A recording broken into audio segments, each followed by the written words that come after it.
রাজনীতি কি এখন জুয়ার আসর নাকি অন্য কিছু? তেমনই এক ঘটনা ঘটেছে ভেনেজুয়েলার প্রেসিডেন্ট নিকোলাস মাদুরোর নাটকীয় পতন এবং এর ঠিক আগ মুহূর্তে একটি অনলাইন বেটিং প্ল্যাটফর্মে হওয়া এক বিশাল বাজি নিয়ে এখন বিশ্বজুড়ে তোলপাড় চলছে। $32,000 বাজি ধরে কয়েক ঘন্টার ব্যবধানে একজন আয় করেছেন $4,36,000 বা বাংলাদেশি টাকায় প্রায় 5 কোটি টাকা। প্রশ্ন উঠেছে, মার্কিন অভিযানের গোপন তথ্য কি তবে আগেই ফাঁস হয়ে গিয়েছিল? ক্রিপ্টোভিত্তিক প্রেডিকশন প্ল্যাটফর্ম পলিমার্কেট, এখানে বিভিন্ন ইস্যু নিয়ে বাজি ধরা হয়। গত মাসে এই প্ল্যাটফর্মে একটি নতুন অ্যাকাউন্ট খোলা হয় আর ওই ব্যবহারকারী মাত্র 4টি পজিশন নিয়েছিলেন এবং সবগুলোই ছিল ভেনেজুয়েলা কেন্দ্রিক।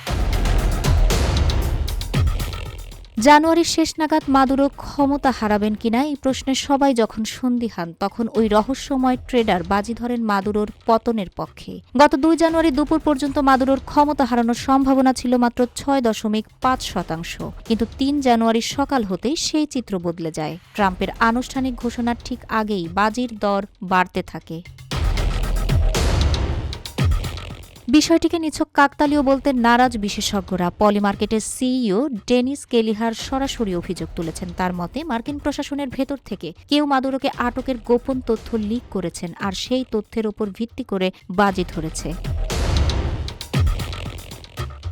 এ বিষয়ে পলিমার্কেট কর্তৃপক্ষ নীরব থাকলেও মার্কিন আইন প্রণেতারা বসে নেই। ডেমোক্র্যাট কংগ্রেসম্যান রিচি টোরেস ইতিমধ্যেই একটি বিল পেশ করেছেন যাতে সরকারি কর্মচারীরা এ ধরনের প্রেডিকশন মার্কেটে ট্রেড করতে না পারে।